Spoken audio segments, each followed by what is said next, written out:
재난 속 위기동물의 구조 고우에 대해 소개해드릴 동물자유연대 전략사국장 최일택입니다. 이전 시간에 재난 시 동물의 동반 대피나 구조 고우에 대한 규정이나 정부 지자체 준비가 되어 있지 않다는 점을 말씀을 드렸는데요. 현재 이 문제에 대해서 민간에서는 어떻게 대응하고 있는지 소개해드리겠습니다.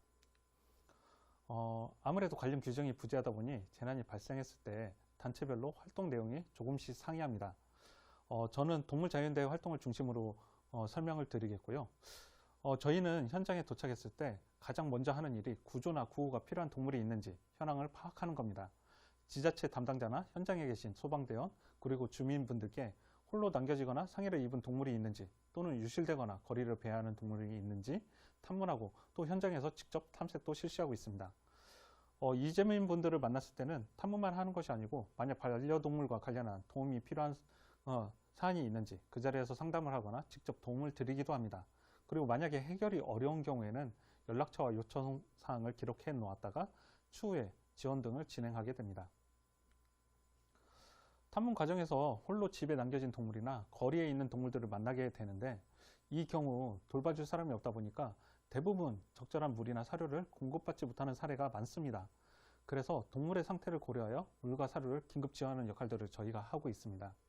상해 등으로 즉각적인 처치가 요구되는 동물을 발견했을 경우에는 안전하게 포획하여 인근 동물병원 등으로 이송하고 있고요. 이를 통해서 치료를 제공하고 있습니다. 만약 건강상 이상이 없는 경우에는 포획하여 제3의 장소에 보호하면서 지자체나 SNS 등을 통해 반려인을 찾게 됩니다. 동물을 동반하여 대피소에 입소하는 것이 제한되기 때문에 대피소에 입소하지 못하는 반려인 및 반려동물 혹은 집이 소실되어 반려동물이 외부에서 생활해야 하거나 사육시설이 소실된 경우에는 임시로 지낼 수 있는 보호시설을 제공하고 있습니다. 왼쪽 상단의 사진은 가옥이 전소되면서 반려동물이 마당에서 지내야 하는 사례였고요. 이를 위해서 견사를 설치하는 모습입니다. 다른 두 사진은 대피소 인근에 동물을 보호할 수 있는 공간을 설치한 거고요. 보셨을 때 아래 사진에서 망이 세로로 길게 되어 있는데 이는 고양이의 경우 수직 이동 공간이 필요하기 때문에 그 동물의 특성에 맞게 이런 시설을 설치한 겁니다. 그리고 화장실 등을 설치해서 그 동물들의 욕구에 맞는 공간들을 구성을 하고 있습니다. 현장에서 구조한 동물들 중에는 주인이 있는 경우에는 주인에게 반환을 하고 만약 주인이 나타나지 않는 경우에는 저희가 입양 공고 등을 통해서 새 가정을 찾아주기 위한 노력도 진행하고 있습니다. 이 사진은 앞에서 소개해드렸던 용촌이입니다. 용촌이는 다행히 입양을 희망하는 분이 나타나 지금은 뽀송이라는 새 이름을 얻어서 행복한 반려생활을 하고 있습니다. 재난 상황에서 도움이 필요한 동물들의 구조와 구호를 위해 노력하고 있기는 하지만 개별 단체의 힘과 노력만으로는 적절한 보호를 제공하기 어려운 것이 현실입니다. 때문에 관련 규정 정비를 요구하는 동시에 민간에서 먼저 관련 기관 및 단체의 협업 구조 및 안정망을 구축하기 위한 활동을 추진 중인데요. 그 내용에 대해서 설명을 드리겠습니다. 먼저 일본의 재난 시 동물 구조 보호 체계를 보면 중앙정부와 지방정부의 지원 아래 지방수의사회와 동물보호단체 등이 모여서 동물구호를 위한 본부 조직을 구성하고 동물보호단체 등은 시설의 운영 및 관리, 사육관리를 맡고 수의사회는 수의관리 등의 역할을 담당하게 됩니다. 일본에서는 동물구호에 있어서도 자원봉사 조직을 적극 활용하고 있는데요. 자원봉사자들이 대피소나 임시주택 등에서 동물과 관련된 민원을 돕거나 유실 유기동물의 보호, 쉼터에 동물사육 및 시설 청결 등의 역할도 담당하고 있습니다. 구체적인 운영 방식 등은 지역마다 상황을 고려하여 다르게 운영을 하고 있고요. 여기에서 주목해야 할 부분은 정부와 지방정부, 지역의 수의사회, 동물보호단체, 그리고 자원봉사 조직까지 각각의 역할이 정해져 있고 평시에도 재난에 대비한 훈련 및 역량 강화를 위한 활동 등이 체계적으로 이루어지고 있다는 사실입니다. 정부도 이러한 내용을 계속해서 저희가 정부에도 이러한 내용을 계속해서 제안을 하고 요구를 하고 있고요. 하지만 모든 걸 외국과 똑같이 하기보다는 우리 현실에 맞는 구조와 체계를 마련하는 것이 중요할 것 같습니다. 저희가 봤을 때는 정부 및 지자체 공공기관은 재난 발생 시 동물의 구조 구호가 가능한 인적, 물적, 정보 자원 등을 모아서 제공하는 역할을 하고 인프라 및 민간 네트워크 구축에 힘을 쏟아야 할 것 같습니다. 그리고 민간단체는 동물의 포획, 처치, 시설 운영, 관리 등의 기능이 작동할 수 있도록 평시에 단체 간 민간 네트워크를 구축하는 동시에 구조 및 대피 시설의 운영 등이 원활하게 돌아갈 수 있도록 사전에 긴급 구호 물자의 비축, 관련 인력의 양성과 교육 등의 역할을 담당할 필요가 있겠습니다. 또 시민들은 재해재난 시 기본 행동 요령을 숙지할 수 있도록 하고 반려동물 재난 키트와 같은 물품을 준비하거나 관련 정보를 미리 확인하고 재난 상황을 가정한 연습을 하는 등 체계를 갖춰나갈 필요가 있습니다. 다만 안타깝게도 현재는 정부와 민간단체, 시민 모두 재난 시 동물 구호 문제에 대해서는 인지를 하고 있음에도 불구하고 실질적인 대응 계획이나 준비는 전무한 상태로 이제 사회적 논의를 시작하는 단계라고 할 수 있겠습니다. 저희가 현장에서 동물 구조 및 구호 활동을 해오면서 느낀 점은 이러한 체계를 갖추는 데 있어 동물의 특성이 충분히 반영되어야 한다는 점입니다. 동물 구조 구호에 있어서는 그 대상자와의 의사소통이 불가하다는 점이 가장 큰 특징이고, 동물의 경우 상해나 질병 등이 있어도 숨기려는 특성이 있습니다. 뿐만 아니라 해당 동물로 인한 상해나 안전 문제가 발생할 가능성이 있고요.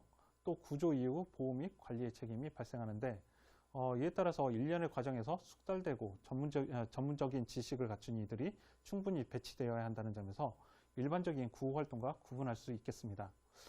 이러한 특수성 때문에 기존의 정부 및 지자체 주도의 구호 체계와는 달리 민간단체 및 자원봉사자의 역할이 중요하고, 평시에 이들에 대한 협력기관 및 단체, 자원봉사자 풀을 관리하고 교육 프로그램 등을 통해 발굴 및 역량 개발에도 힘써야 하겠습니다.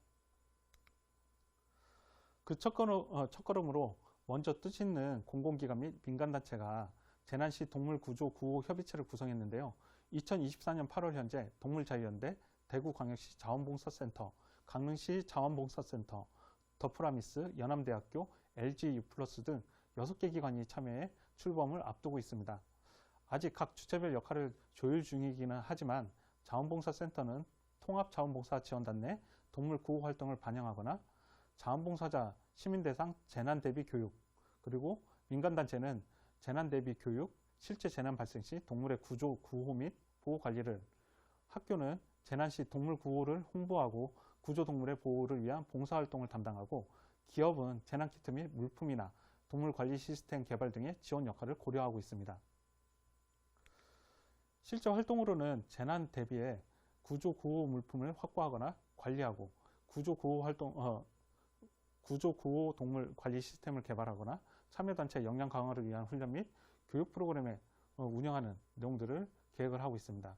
또 시민분들이 재난 대비 필요성을 인식하고 미리 준비하실 수 있도록 컨텐츠를 개발하고 배포하는 활동들, 그리고 반려동물 대피 카드 및 재난 대비 키트를 만들어 배포하는 등의 활동들도 계획하고 있습니다. 또 재난 발생 시에는 동물의 피해 상황 파악 및 재난 현장 탐색부터 동물의 보호시설의 설치, 대피소내, 동반 대피 동물의 위탁관리, 동물보호시설의 운영 등을 전개하게 됩니다. 지금까지 재난 상황에서 동물들이 어떤 피해를 겪는지, 그리고 동물과 함께 어떻게 안전하게 대피를 할 수 있는지, 그리고 이러한 환경을 바꾸기 위해서 민간에서 어떤 노력을 하고 있는지 설명을 드렸고요. 우리는 왜 재난 상황에서 동물을 구조하거나 도와야 하는가에 대한 질문과 답으로 이 교육을 마무리하고자 합니다. 제가 재난 현장에서 마음 아팠던 점이 있는데요. 대피소나 산불 현장을 돌면서 도움이 필요한 동물들을 보거나 알고 있는지 물었는데, 이재민분들께서 이 와중에 무슨 동물을 찾느냐, 이런 핀잔을 주시곤 했습니다. 저희가 구조활동을 방해하거나 아니면 다른 분들에게 피해를 주는 상황이 아니었는데도 불구하고 이런 반응들이 나왔었는데요. 그런데 재난 상황에서 동물의 안전은 우리 사람의 안전과 직결되는 문제라는 점을 인지해 주셨으면 하는 바람이 있습니다. 그리고 하나 더 덧붙이자면, 인권이 우리 인간이 다른 인간을 어떻게 대우하는 것이 인간다운 것인지에 대한 고민의 결과물이라면, 동물권, 동물복지, 동물보호는 우리 인간이 아닌 다른 생명체를 어떻게 대하는 것이 인간다운 것인지 그 고민의 결과물이라고 할 수 있겠습니다.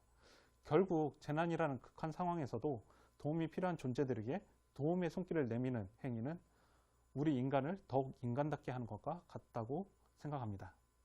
이를 통해서 우리 사회가 인간다운 사회로 나아갈 수 있기를 희망하며 이번 교육을 마치도록 하겠습니다.